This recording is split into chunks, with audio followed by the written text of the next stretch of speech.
어서 오세요. 시사 전문 바리스타들이 엄선한 뉴스만 다루는 이곳은 시선 집중 시사 카페입니다.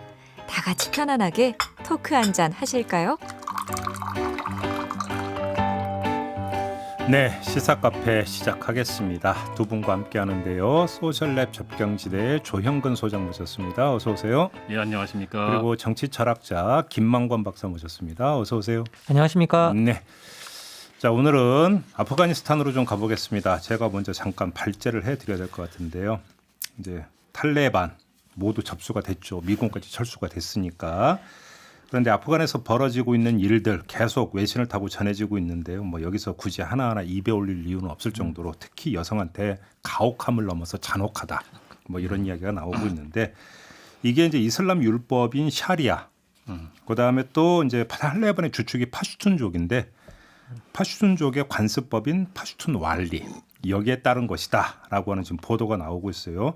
탈레반 입장에서는 전통과 문화에 따른 것이다. 뭐 대충 이렇게 아마 이제 뭐 정리를 하면 될 것 같은데 이런 상태에서 러시아의 푸틴 대통령이 한 말씀 하셨는데 제가 그걸 그대로 읽어드리면 이렇게 되어 있습니다.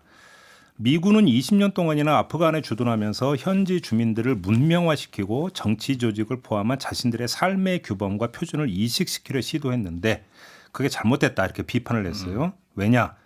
누군가를 위해 무슨 일인가를 하려면 현지 주민들의 역사, 문화, 철학 등을 고려하고 그들이 전통에 대한 존중에서 출발해야 하는데 외부로부터 뭔가를 강요해서는 안 된다. 그러면 소련 시절에 10년 동안 그러면 자기들은 뭐 했는가라는 반문이 바로 따라붙긴 합니다만 뭐 근데 그걸 지금 잘잘못을 따지려고 지금 이걸 말씀을 드리는 게 아닌가요? 결국은 푸틴의 말을 간단히 정리하면 문화의 다양성, 뭐 상대성 이런 차원에서 봐야 되는 거 아니냐 이 주장이잖아요. 그런데 지금 전 세계는 여성에 대한 탈레반들의 조치를 보면서 이거는 어떤 그 기본적인 인권 개념조차도 없는 것이다. 그러면서 인권의 보편성을 앞세우고 있거든요. 자, 그럼 여기서 우리는 한번 정리를 해야 됩니다. 인권의 보편성이란 개념과 문화의 다양성 내지 상대성이란 개념은 조화될 수 있는 것이냐. 자, 이게 이제 오늘의 이제 주제입니다. 한번 이야기 너무 거창한가요? 아니, 너무 어려운 주제죠, 사실. 저희가 주제를 저희 바꾸서는 어떻게 골라도 이렇게 어려운 것만 골라서 내시냐. 해도 너무한 거 아니냐. 이게 시사 프로그램인가 학문 프로그램인가. 네. 아니 지금 이게 시사 문제가 던지는 지금 화두잖아요. 네. 네. 어떻게 봐야 되는 결론부터 한번 여쭤보면 조영근 소장님. 결론부터 내라고 그러니까요. 네. 결론이 없는 게 결론이다. 뭐예요, 그게? 네, 당연히 인권 존중해야 되죠. 네. 근데 다른 나라의 문화도 존중해야 되고 이게 너무나 둘 다 중요한 가치인데 당연한 말이지만 예를 들면서 생명을 뺏는다든지 그다음에 또 여성 할례 같은 것들도 있지 않습니까? 신체적으로 위해를 가하고 이런 식의 정말 누가 봐도 명백한 이런 잘못된 것들은 명백하게 이것은 우리가 인권의 보편성 관점에서 용납될 수 없는 게 맞는데 네. 사실은 문화라고 하는 게 굉장히 미묘하고 복잡한 문제여서 예. 어떤 것들은 그걸 그렇게 단순하게 말하기 굉장히 어렵고 복잡한 것들 거기에 역사적인 요소가 들어가 있고 뭐 그다음에 또 다양한 예를 들면 종교적 갈등 아니면 특히 식민지배 유산이라든지 이런 것들이 더 이렇게 개입돼 있는 것도 있고 이래서 네. 사실 제가 볼 때는 우선은 구체적인 상황 구체적인 맥락을 보는 게 제일 중요한데 저한테 결론을 물으라고 하면 딱 한마디입니다. 당사자의 목소리가 제일 중요하다. 그렇죠. 예. 그럼 근데 이미- 늘 많은 경우에는 당사자 목소리가 빠진다. 예, 저는 그렇게 생각합니다. 뭐 이미 그럼 결론 나온 거죠. 아프가니스탄 여성들은 지금 절규를 하고 있으니까. 네, 그렇습니다. 그런 거 예. 아니겠습니까? 저는 조영근 소장님께서 이게 답이 없는 게 답이다라고 이제 말씀을 해주셨으니까 저는 기본적으로 거기에 동의한다고 하면서도 저는 아마 제가 이제 배운 학문적 전통이나 그런데 제가 계속 여러 차례 여기서 방송에 제가 자유주의라고 말씀을 드렸어. 저는 기본적으로 인권의 보편성에 방점이 더 가 있다고 생각이 듭니다. 왜냐하면 이게 인권의 보편성 자체가 이제 우리가 인권을 내세우면서 거기에 담겨 있는 폭력성이라는 게 있다라는 걸 제가 거부하진 않거든요. 네. 그리고 이게 서구의 유산이고 인권 자체가 서구 문명의 유산이고. 그러니까 이 어떤 사람은 인권이라고 하는 개념 자체가 서구의 가치관일 뿐 아니냐 이렇게 네. 주장하는 사람도 있잖아요. 그러면 이제 문제는 뭐냐면 이 가치관이 왜 탄생했냐라고 하면 서구가 만든 시장 시스템 그리고 서구가 만든 민주주의 시스템 이것 때문에 탄생했는데 우리가 그것을 안 받아들이면서 또 이걸 거부하면 이게 문제가 아니 뭐 이렇게 다른 문제가 될 텐데 정작 우리는 서구가 말하는 어떤 시장 시스템과 민주주의 시스템은 다 받아들이면서 그 시장 시스템과 민주주의 시스템을 지탱하는 정신은 받아들이지 않겠다라는 얘기를 하는 거나 다름이 없거든요. 제가 봤을 때는. 그래서 저 같은 경우에는 기본적으로는 이 인권의 보편성 문제가 좀 보편성 문제에 훨씬 더 방점을 좀 찍고 있고요. 그러고 저는 기본적으로 문화적 상대주의가 맞지만 문화적 상대주의라는 의미가 맞지만 저는 문화적 상대주의가 아까 이제 그 인권의 기원을 말한 것처럼 저는 문화적 상대주의 기원 자체가 되게 나르시스트적이라고 생각해요. 오, 잠깐만 재미난 얘기인데 그 얘기를 한번 좀 해보죠. 그게 무슨 말이에요? 예, 이게 이 근본적으로 이제 우리가 그 문화와 문명이라는 개념을 쓰는데요. 이 문명이라는 건 이제 영국이나 프랑스나 이렇게 서구 선진국에서 이미 빨리 발전했던 산업화를 이루고 어떻게 보면 근대 체제를 만들고 이렇게 하면서 빨리 발전했던 곳에서는 우리가 지금 문화라고 부르는 것들을 문명이라고 불렀거든요. 그래서 civilization이라고 불렀습니다. 그렇죠. 문명화라는 표현도 문명화, 썼어요. 예. 문명이라고 불렀는데요. 여기에 맞서서 독일 지식인들, 뭐 칸트 이런 사람들이 이제 소위 말해 후발주자국이었잖아요. 독일 같은 경우는 그렇죠. 그걸 따라잡는 국가였는데 여기서 상당한 열등감과 뭐 패배감 같은 걸 좀 느끼고 있었고요. 아, 독일에서. 그래서 그 열등감과 패배감을 극복하기 위해서 만들어낸 개념이 이게 쿨터라는 개념이었는데 이게 컬처, 이게 그래서 문화라는 이제 그런 개념이었는데요. 아, 그렇게 예, 되는 겁니까? 그래서 이제 문화라는 개념이 탄생했는데 여기서 이 문화의 핵심은 뭐냐면 문명은 세속적인 것이고 그리고 외피적인 발전을 말하는 것이지만 네. 문명이라는 건 정신고양적인 것이고 내면의 성숙을 이야기하는 거다라고 이야기하는 논리가 거예요. 그렇게 가는 겁니까? 예. 문화는 문화는 그렇다는 네네. 거죠. 그래서 근본적으로 문화라는 것들을 규정할 때 우리는 아름다운 거야라는 우리는 원래 되게 아름다운데 저 추한 것들이 들어와서 우리를 침략했어라는 이제 그 논리가 명확하게 깔려 있었고요.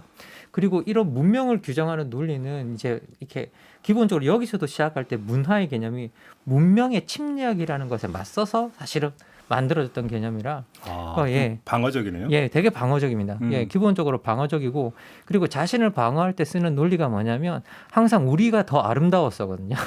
우리가 훨씬 더 아름답고 예뻤어라는 이야기를 하고 있고 그리고 그런 것들이 외부의 침략 특히 외부의 침략이 그런 것들 자체 그러니까 근본적으로 문화 개념 자체가 문명이라는 개념에 기생해서 자란 개념이기 때문에 이 자꾸 문화를 강조하는 사람들은 문명의 침략을 부각시킬 수밖에 없어요. 이게 그렇게 부각시켜 자기의 이미지들이 이야기들이 더 강화되기 때문에 문화 제국주의 뭐 이렇게 나오는 겁니까? 그렇죠. 그래서 근본적으로는 이제 여기에 대해서 한번 생각해 볼 필요도 있다는 생각이 좀 들어서 저 같은 경우에는 문화가 그렇다고 뭐 항상 문화를 강조하는 게 또 다 옳은 것만은 아니다. 그런데 저 같은 경우는 저는 아무리 생각해도 여기는 문명과 문화의 개념을 떠나서 우리가 개인이라는 존재가 이제 존재하는 시대에 살고 있다면 전 그 개인의 권리를 방어해야 된다라는 생각입니다. 예. 조영근 선생님. 저희가 이제 같이 이렇게 오늘 할 거 메모를 보냈더니 이 문명과 문화 개념 같이 포인트를 잡아서 근데 이제 저하고는 조금 저도 이제 무게 중심을 약간 바꿔서 좀 이제 문명 쪽을 약간 비판하는 입장에서 한번 얘기를 해보겠습니다. 이게 이제 보통은 저희 학교에서 설명할 때 문명과 문화 관계 이야기할 때 문명이 먼저 이렇게 발전한 걸 이제 프랑스 쪽에서 보통은 뭐 영국도 마찬가지긴 한데 뭐 그래서 불어 발음으로 시빌리자시옹 발음 조심하세요. 예, 그렇습니다. 이제 영어로 시빌리제이션이라고 하는 문명이라고 하는 관점에서 문화를 이해하는 입장과 그다음에 독일식으로 쿨투어로 문화를 이해하는 입장이 서로 다르다. 그래서 조금 전에 설명하신 대로 문명으로 이해할 때는 보통 또 보편성을 강조하고 그런 반면에 이제 쿨투어를 이야기할 때는 서로 보편적이 될 수 없는 어떤 상대성, 인간의 개별성, 고유성, 그다음에 특히 이제 교양 강조하죠. 빌둥 독일어로. 그래서 여기 내면의 정신이 고양되는 것 막 이런 식으로 이제 얘기를 하는데 거기 근본적으로는 독일인들의 열등감이 있었어요. 문화적 열등감이 있었고 무엇보다도 프랑스 대혁명이라는 게 일어났잖아요. 그렇죠. 대혁명은 전 유럽적 사건이었습니다. 그래서 이게 막 혁명의 이념이 쉽게 말하면 보편적인 이념으로 우리 모두가 추구해야 될 보편적인 자유, 평등, 박애의 사상으로 이상으로 넘쳐오는 거예요. 이제 거기에 당연히 따르고 싶은 사람들도 있는데 독일 사람들 중에 지식인이라든지 부르주아들 중에 문제는 독일의 상황은 그런 혁명을 수행하기에는 도저히 자신들의 역량도 안 되고 사회 경제적 발전 수준도 못 미치고 독일인들이 굉장히 그런 면에서는 이제 일종의 딜레마 같은 거에 처한 거죠. 거기서 문화 개념이 발전을 했다. 자, 방어적으로. 그래서 쉽게 말하면 정치 운동으로 못 가고 문화 운동으로 간 거고 진보적으로 가지 못하고 보수적으로 갔다. 오히려 그게 그럼 예. 쉽게 하면 이제 뭐 국수주의나 이런 그렇죠. 쪽으로 예. 나중에 흘러버렸다는 사실은 겁니까? 예. 이게 독일 낭만주의 운동입니다. 그래서 독일 이게 이제 낭만주의 19세기 후반 가면은 저희 그 유명한 나중에 파시즘까지 이어지는 바그너라든지 이런 식의 독일 민족의 신화 같은 거 강조하고 전설 신화 막 이런 걸로 흘러가는 거거든요. 독일 낭만주의 문학 작품들이 그래서 보면 읽어보면 되게 재밌기도 하면서도 뭔가 이렇게 프랑스 사실주의하고 너무 다르죠. 네. 뭐 이게 그 저런 경향 때문에 이제 뭐가 되냐면 이 컬처를 강조하는 그 경향들이 아주 강해지면서 문화를 강조하는 경향이 강해지면서 독일에는 기이하게 젊은이들이 보수주의 혁명에 나서게 되는 이제 일이 일어나죠. 그러면서 이 자기 그렇죠. 문화를 방어해야 된다라고 그렇죠. 하는데요. 네. 그래서 이 문명 세계를 정화되어야 될 대상으로 봤거든요. 그래서 1차 세계 대전이 일어났을 때 다 기뻐하면서 전쟁터로 갔어요. 아, 쉽게 하면 예. 탈레반 타락한- 원조는 거기 있었군요. 그러니까. 그러니까 사실 그런 면이 있습니다. 그래서 이게 근데 이제 문제는 우리가 흔히 생각하는 이런 이제 지금 이 구도에서 보면 그래도 인권을 앞세우고 자유와 평등 박애를 앞세우는 이런 사상 그리고 더욱이 선진적이었고 사회경제적 발전과 함께했던 이런 게 더 좋은 거 아니냐라고 생각하기 쉬운데 예, 프랑스는 그런 면에서 굉장히 계몽주의 나라잖아요. 예. 예, 아직 모르는 애들 우리가 가르쳐야 돼라고 생각하는 나라입니다. 이게 쉽게 말하면 프랑스식 동화주의입니다. 그렇죠. 우리가 보편이기 때문에 너넨 따라야 돼라는 거예요. 그래서 전쟁까지 불사했던 거죠. 예, 맞습니다. 그래서 이제 프랑스 같은 경우에 식민 지배를 하는데도 식민 지배 받는 나라의 관습을 존중하지 않았죠. 왜 프랑스게 보편적인 것이기 때문입니다. 뭐 이게 옳다라는 거니까. 예, 그래서 이게 이제 거기 뭐 예를 들면 교육 제도도 프랑스식 교육 제도를 이식하고 말도 프랑스 말을 쓰라 그러고 예. 이 사람들은 진지했기 때문에 사실은 그래서 동화 수준이 일정 수준 올라갔다고 생각이 들면 프랑스 시민권을 줬습니다. 너네는 프랑스 시민으로 자격이 있어. 지금 아직까지도 그 흔적이 내려오거든요. 그게 뭐냐면 프랑스는 그 식민지들 독립할 때 예, 원하면은 주민투표에서 프랑스가 되겠다고 하는 나라들은 프랑스가 되라. 라고 해서 지금도 여러 지역의 해외 도라고 그러죠. 이게 자치령이나 이런 게 아닙니다. 프랑스예요. 그냥 프랑스. 당신들은 프랑스가 되라. 이게 굉장히 다른 사고방식인데 그 사고방식의 이면은 굉장히 아까 지적하셨지만 폭력적일 수 있다는 겁니다.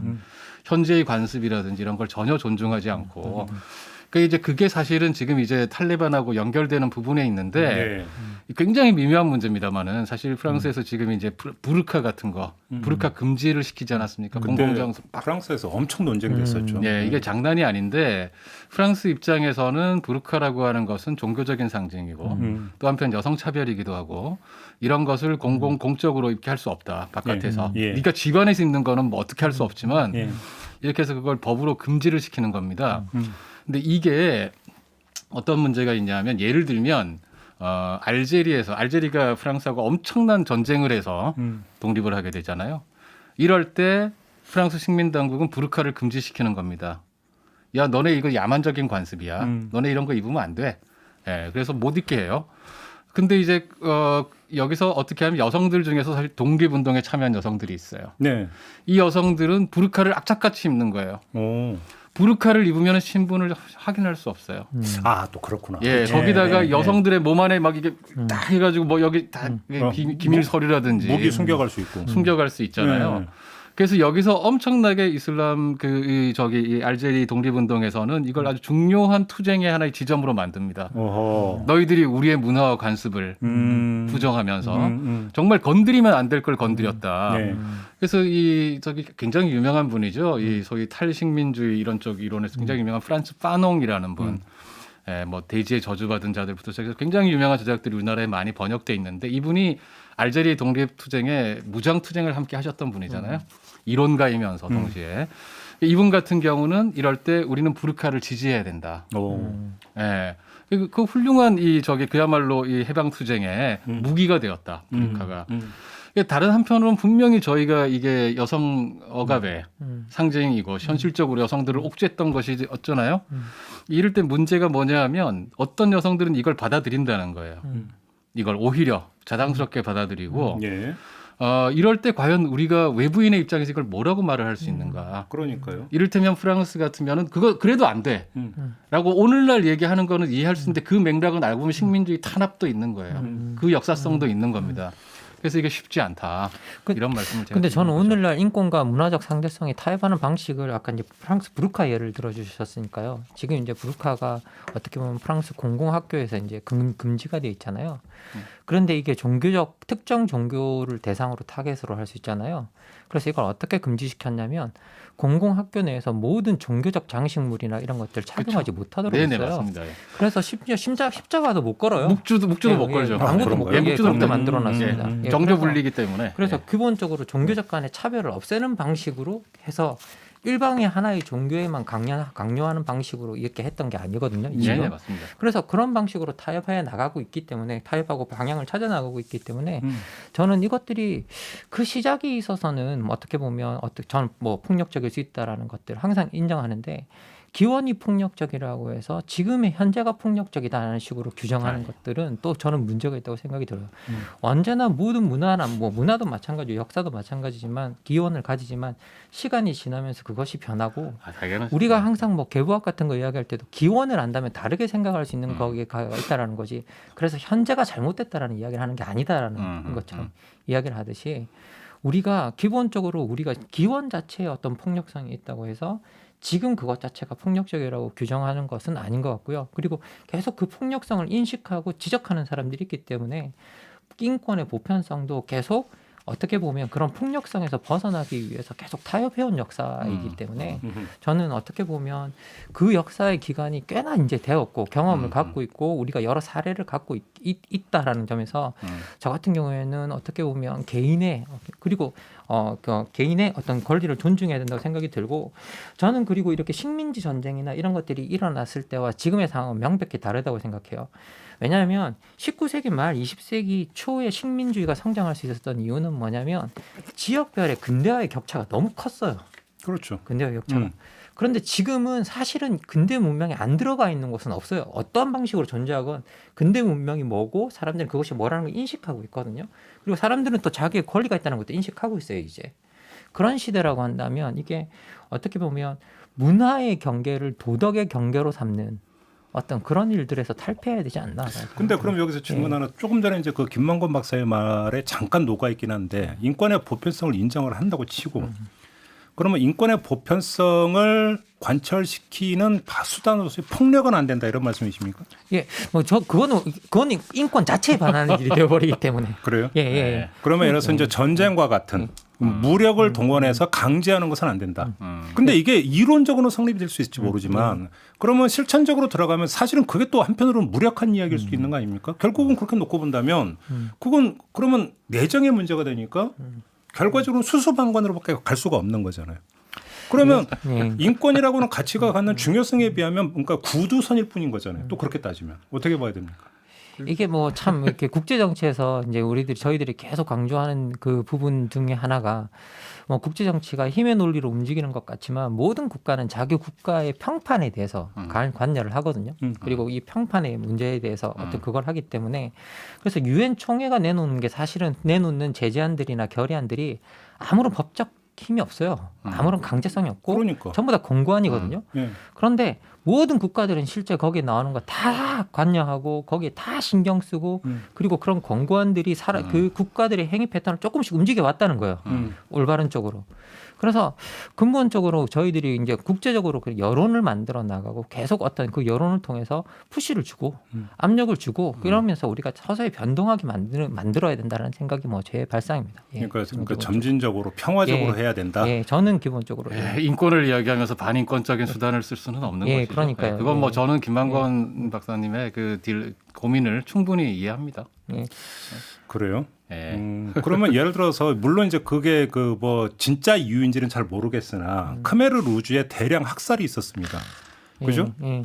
보다 못한 베트남이 군을 투입을 한 적이 있었습니다. 네, 네, 맞습니다. 예. 그럼 이거는 온당한 처사가 아니라고 봐야 되는 거예요. 그거는 저희가 보통 말할 때 그냥 단지 인권의 문제라기보다는 그건 그야말로 정말 대량 학살의 문제잖아요. 예, 그래서 예. 대량 학살 같은 경우에는 유엔에서 규정을 해놓기를 이제 보호의 의무라고 해서 R2P라고 규정이 돼 있어가지고요. 이거는 이제 일종의 그 국제사회가 그 국내의 내정에 개입할 수 있는 근거가 됩니다. 우리 저번에 예. 얘기했던. 르완다 경우도 그랬었고요. 예. 그러면 예를 들어 그러면 여기서 중요한 지금 예를 들어서 대량 학살이라고까지는 안 되지만 아프간 현지에서 여성을 직결 처분하고 자 그러면 이것도 그러면 국제사회가 나서서 보호를 해야 되는 상황에 해당이 될 수도 있는 거 아닙니까?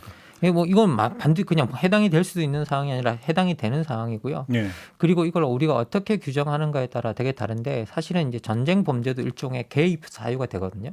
그런데 전쟁 범죄에서 특히 여성 학살이라는 게 하부 항목이 있어요. 그래서 이제 이 부분에 대해서는 국제사회가 계속 좀 논의를 해봐야 될 것 같고요. 그런데 항상 제가 점진적 논의를 이야기할 때 목적에 반하는 수단을 써서는 안 된다라고 제가 이야기할 때 저는 항상 고통받는 지점이 뭐냐면 이건 제 말 안에 들어있는 고통의 지점이 뭐냐면 예. 제가 이런 주장을 하면 많은 분이 이렇게 하게요. 지금 당장 고통받는 사람은 어떨 거냐. 그러니까 제가 지금 드리려고 했던 질문이 바로 그거예요. 예. 그러니까 제가 안고 있는 딜레마인 것 같아요. 그런 주장을 하면서. 딜레마죠. 예. 그거 딜레마 없다고 그걸 깨끗하게 해결할 수 있는 방법이 있다고 생각하면 전 곤란할 것 같고요. 예. 지금 앞에 뭐 푸틴 말 인용을 했지만 뭐 엊그저께 보니까 프란치스코 교황께서 푸틴 말을 메르켈 총리의 말로 잘못 인용하면서 이 이야기를 했다고 얘기를 하는데 사실은 우리가 이라크도 그렇고 아프가니스탄도 그렇고 이런 식의 그 무력 개입이 어떤 결과를 낳았는가까지 생각을 해보면 예. 당장 죽어가는 사람이 있을 때는 너네 입으로 인권 이야기하면서 구두선에 그치지 말고 예. 무력 개입해야 된다라는 말 역시 쉽게 할 수 없는 거라는 것이죠. 무력 개입을 해서 평화가 네. 오고 인권 신장으로 가는 사례가 별로 없으니까. 그렇습니다. 그러니까 거꾸로 말하면 과거 르완다 사태 때 국제사회가 개입을 안 했거든요. 사실은 오히려 그때만 정말 필요로 할 때는 또 안 합니다. 자기네들 이익이 별로 없을 때는. 그러니까 이게 참 어려운 문제고 제가 김만권 박사께서 말씀하신 내용들에 뭐 저도 그 딜레마도 이해하고 제가 전체적으로 동의하면서도 제가 일부러 약간 이쪽을 얘기한 거기도 한데 예. 어려운 문제들이 예를 들면 이제 소위 말해서 서구에서 벌이는 이제 인권의 정치라는 표현을 저희가 하죠. 이게 양면이 다 있는 겁니다. 제가 그분들의 주장, 그런 인권의 주장을 반대할 이유가 없어요. 함께 목소리를 보태야 됩니다. 근데 문제는 그게 늘 선택적이거든요. 늘 보편적 인권을 얘기하는 것이 아니고 자기네 나라들하고 친한 나라들에서는 얘기하지 않아요. 제가 특정 국가에 대해서는 제가 꼭 집어서 얘기를 하지 않겠습니다. 어느 나라라고 말하면 안 되지만 예. 예를 들면 미국과 굉장히 친한 소위 이슬람 국가가 있단 말이에요. 그런데 반여성적인 측면, 여성 인권 측면에서는 최하 수준의 나라고 조사가 제대로 안 되기 때문이지 그렇지 이 나라 같은 경우에는 여성들에 대한 살인 범죄가 엄청날 거다라고 학계에선 추정해요. 근데 왜 그게 통계에 안 나오냐 하면 죽이면은 다 묻어버리기 때문에 애초에 범죄가 안 되기 때문에 엄청날 거라고 보고 있지만 국제적으로 전혀 제재받지 않습니다. 예, 그래서 이런 점들이 사실은 우리가 아까 이제 역사성 얘기를 했습니다만 김만권 박사 말씀처럼 기원의 문제가 현재의 문제 그대로 오는 건 아니다. 근데 역사성이라는 건 남죠. 사람들이 기억하기 때문에 그 맥락을 기억하기 때문에 더하기 이런 선택적인 인권의 정치라고 하는 것이 참으로 중요한 인권의 보편성이라는 걸 훼손하고 있다라는 거죠. 우리는 그런 점을 지적해야 된다고 저는 생각합니다. 저는 국제사회가 계속 그런 걸 지적해왔다고 생각이 들어요. 그런데 저는 그런 용어의 변화 자체도 그런 걸 반영하고 있다고 생각하거든요. 우리가 흔히 쓰던 인도주의적 개입이라는 표현 있잖아요. 네. 이게 유엔에서는 공식적으로 안 써요. 그 표현이. 그 표현이 그런가요? 기만적인 표현이라고 해서. 왜냐하면 개입을 하는 걸 들여다보니까 자기들도 개입의 양상이 이익이 있는 곳에는 개입하고 이익이 없는 곳에는 개입을 안 하거든요. 맞아. 그래서 인도주의적 개입이라는 용어를 포기해요. 자기들 스스로가. 네. 그래서 보호의 의무라는 용어가 탄생하는 거거든요. 예. 그래서 그러네요. 기본적으로는 이제 그런 어떤 그 선택적 개입에 대한 그러니까 이익에 따른 선택적 개입을 인권으로 포장하는 그런 행위에 대해서 자기들도 반성하고 그 용어를 포기했던 거였거든요. 그렇죠. 그러니까 그런 식으로 아마, 한 걸음씩이라도 나가게 만들어야죠. 그러면 제가 이제 그 아프가니스탄 사례로 시작을 했으니까 아프가니스탄 사례로 다시 돌아가서 아주 거친 질문을 하나를 좀 그러면 그 부속 질문을 드려보면 인권이라고 하는 개념에 뭐 이제 치환하면 기본권이라고도 이제 표현할 수 있는 거 아니겠습니까? 그죠? 기본권에 종교의 자유가 포함이 되어 있죠. 그러면 탈레반이 야 이건 우리의 종교적 믿음이고 종교적 실천이야라고 하면 어떻게 되는 겁니까? 이 부분이 이제 그 세계 인권 선언을 보면 예. 어떻게 보면 지금 이제 지금의 이야기에 대해서 답이 나와 있을지도 모르겠다는 생각이 들어요. 왜냐하면 이게 세계인권선언 1조를 보면 이제 모든 인간이 인종, 피부색, 성, 언어, 종교, 뭐 정치적 기타 의견 이거에 따라서 차별받지 않는다라고 정해져 있고 그리고 더욱 놀라운 거면 여기 보면 개인이 속한 국가 또는 영토가 독립국, 신탁 통치 지역, 뭐 비자치 지역이거나 주권에 대한 여타 제약을 받느냐에 관계없이 국가 또는 영토의 정치적, 법적, 국제적 지위에 근거함 없이 차별받지 않는다고 돼 있거든요. 네. 지금 이제 딱 아프가니스탄 상황에 어떤 그런 상황에서 차별받지 않는다고 돼 있습니다. 근데 18조에 내려오면 또 사상, 양심, 종교의 자유에 대한 권리를 가진다고 해서 사실 지금 이제 말씀하신 내용, 이건 종교의 자유라고 말할 수 있는 부분이 있어요. 예. 그런데 이걸 29조 2항에 다시 뭐라고 이야기하느냐? 그런데 모든 사람은 자신의 권리와 자유를 행사함이 있어서 다른 사람의 권리와 자유를 당연히 인정하고 존중하도록 하기 위한 목적에 따라서 법에 의해 제한받는다라고 되어 있어요. 종교의 자유도. 예, 종교의 자유도 예, 제한받는다라고 되어 있습니다. 그래서 다른 사람의 목숨을 침해하거나 다른 사람의 어떤 생명권을 침해하는 것들은 국제적 규약이나 어떤 그런 것들에서 제약받을 수 있는 근거는 분명히 있다라는. 그러면 이제 좀 정리를 하면 그러니까 어떤 인권의 보편성이라고 하는 건 사실은 이제 그거를 부정해 버리면 사실은 그 지나온 역사는 뭐냐라고 하는 맞습니다. 회의에 빠질 수밖에 없는 거죠. 사실은 이제 그거에 대해서는 어찌 본다면 더 이야기하면 그건 빌공짜 공론이 될 것 같은데 자 그런데 이제 그것을 그럼 어떻게 구현해 들어갈 것인가라고 하는 실천의 과정에서의 문제인데 자 그러면 그러니까 탈레반이 장악한 접수한 아프가니스탄에서의 어떤 그 여성들의 저 처참한 인권을 어떻게 할 것이냐. 결국은 이 문제는 지금 두 분의 말씀에 따르면 그렇다고 또 뭐 무력을 앞서서 개입해 들어갈 성질의 문제는 아니고 그죠. 그러면 이제 우리가 이제 그 외국 지도자들이 껄핏하면 하는 이야기, 국제 사회로 편입해서 개방된 사회와 문명화된 사회로 나아가도록 인도해야 된다. 방법은 이겁니까? 그럴 수 있다면은 그렇게 맞겠죠. 저기 뭐 지금 오늘 아침에 제가 오는 길에 이렇게 뉴스 보니까 탈레반 그 저기 이 지금 장악한 아프가니스탄 지방 도시라고 그러는데 어디에서 여성들이 한 50명이 시위를 했대요. 야, 뭐 예, 엄청난 여성들이 목숨을 시위를 거네요. 했다라는. 그래서 저도 지금 보고 참 이렇게 한편으로 놀라고 한편으로 반갑고 예. 이제 요구했던 내용이 여성들의 사회 참여, 정치 참여를 요구하고 내각에 여성을 참여하게 하라. 그다음에 여성의 교육. 그다음에 마지막으로 여성의 안전 이 세 가지를 내세우면서 시위를 한 50명 정도가 했다고 하는데 네. 부르카를 다 입었대요. 부르카를 다 입고 그래서 우리가 부르카 쓰는 것도 좋다. 좋은데 여성에게 교육과 참여와 그다음 또 뭐냐 이거 안전에 권리를 달라라고 하는 그런 시위를 했다라고 지금 외신으로 들어와 있습니다. 근데 이제 모르겠습니다. 뭐 저희가 지금 섣불리 말할 수 없는 것이 탈레반이 이제 말로는 우리 예전처럼 안 할 거야. 이렇게 말을 한다고 그러면서 또 한편으로는 또 어디서는 역시 뭐 여전히 뭐 때리고 폭력을 행사하고 이런 뉴스도 들어오고 복잡다단한데 다른 한편으로는 탈레반도 저희 듣기로는 지금 외부와의 어떤 연결 없이 무역 없이는 생존하기 힘들 정도로 어렵다. 뭐 이 말로는 그렇죠? 계속 이제 뭐 우리도 국제사회 일원으로 인정해달라 그러고는 있죠. 그러니까 이제 뭐 저희가 참 이런 말을 참 저도 하기가 뭐 제가 무슨 국제 정치를 하는 그런 굉장한 사람도 아니지만 가능한 한 탈레반이 그런 면에서는 조금이라도 좀 정상적인 국가로 될 수 있게끔 유도를 하고 한편으로는 강한 압력을 넣으면서 그런 점에서는 뭐 서방이든 중국 뭐 러시아든 함께 좀 힘을 모을 수 있게끔 좀 했으면 좋겠다는 바람을 갖고 있는 것이죠. 뭐 저는 이게 참 제 생각이 맞는지는 모르겠는데 국제사회가 탈레반을 공인하지 않아야 된다고 저는 생각이 들거든요. 오히려? 공식 정부로 저는.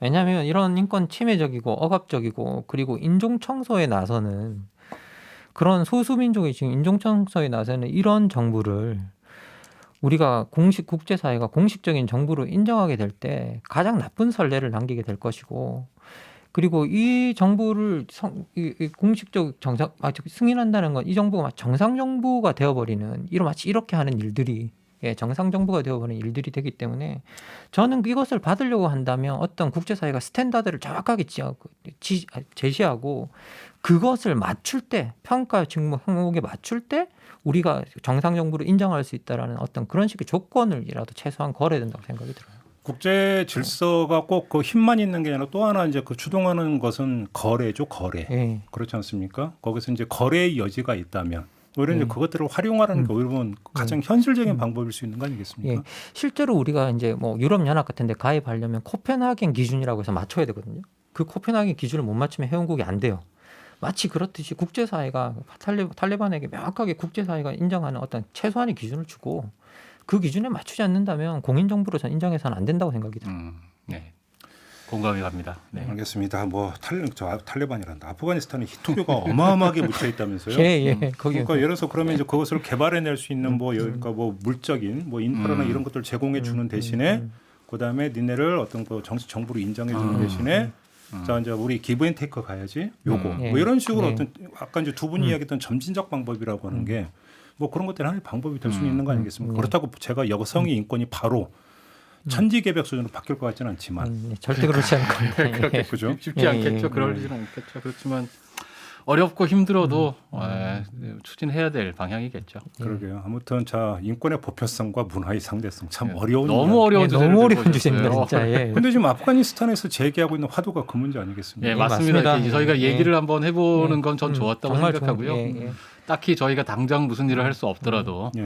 어떤 방향이 옳은 길이고 가야 되는 길인지를 함께 생각해 보는 거는 좋은 기회였다고 생각합니다. 그러게요. 예. 자 오늘 이렇게 마무리하죠. 네. 김만권 박사, 조영건 소장 두 분과 함께했습니다. 수고하셨고요. 저도 함께 물러가고 다음 주 월요일에 인사드리겠습니다. 고맙습니다. 예, 감사합니다. 예, 고맙습니다. I love coffee, I love tea, I love the Java Jive and it loves me.